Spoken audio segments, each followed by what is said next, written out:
Hello to all my story lovers. Welcome back in Storytime channel. I'm Pallavi reading interesting stories for you. Today's story name is The Golden Mongoose, taken from the Mahabharata and written by the great Sudha Murty. Okay? Now, before go to the story, please subscribe my channel, and if you like this story, then hit the like button. Let's go to the story. The Golden Mongoose. After the Pandavas won the war, Yudhishthira became the emperor of the land. He performed many yagnas and made large donations to all those who approached him for help. In time, word spread out his large-heartedness. One day, a little mongoose came to the side of one of Yudhishthira's yagnas and began rolling in the ashes from the ritual. One half of the mongoose's body was golden. When the murmurs finally settled down and the mongoose had rolled around the ashes to his satisfaction, he spoke in human voice. O King Yudhishthira, I have heard great praises of your yagnas and the lavish donation you make to those in need. But I am disappointed.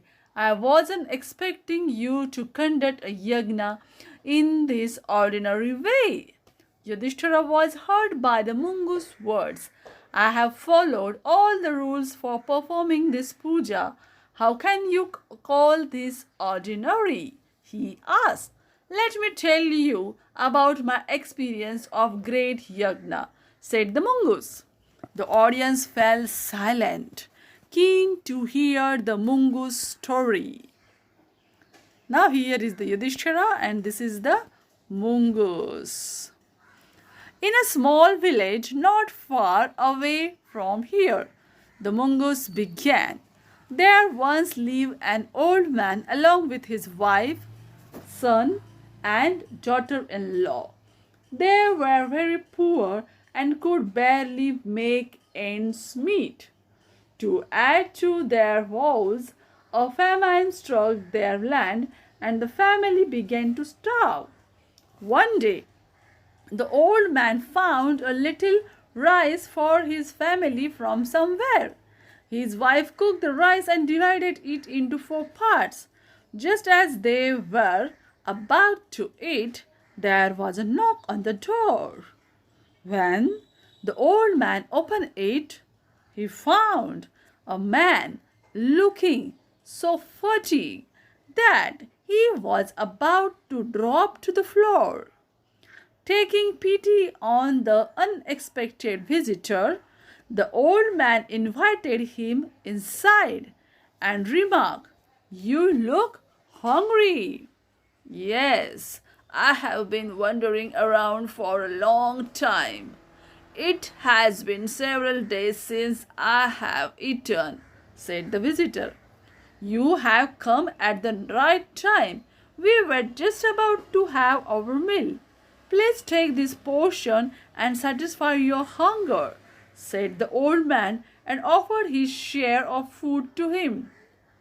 Too tired to even thank his host, the traveler took the bowl and wolfed down the rice in less than a minute. Then he looked at the old man.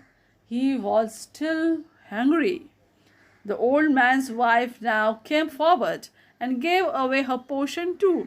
Seeing her husband's surprised face, she said, This man is our guest.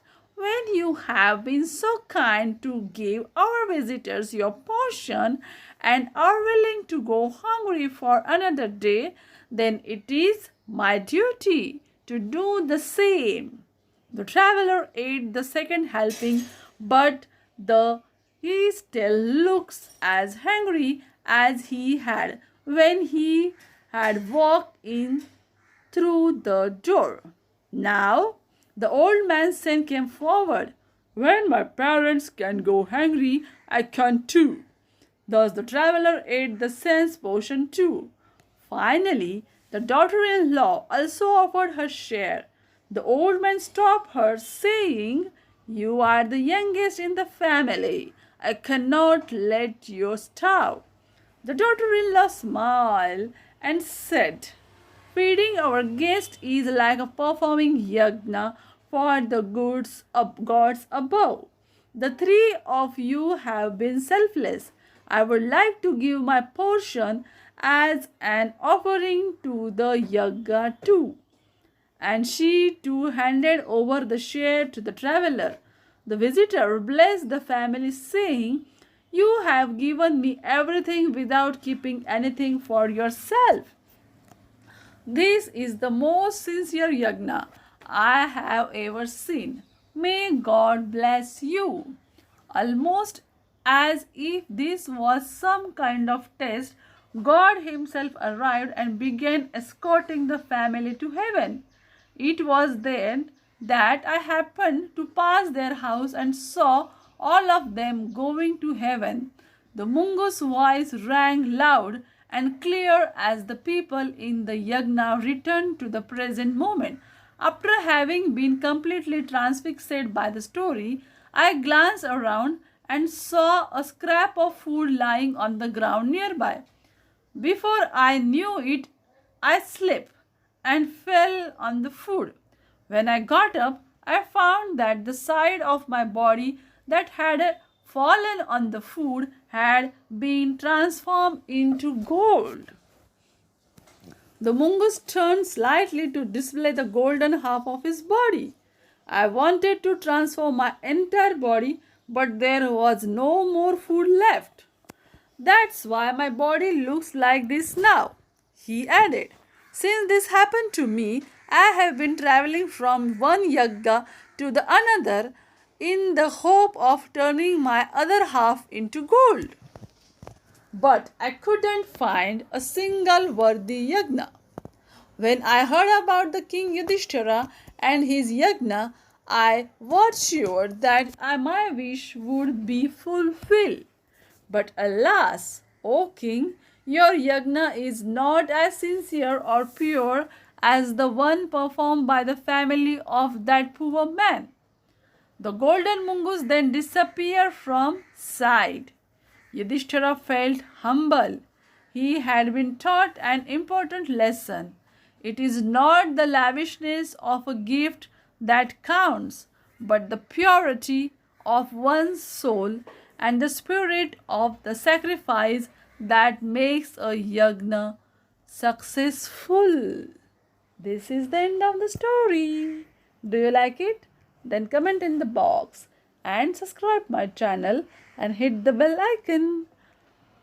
Now, please take care of yourself. Bye bye.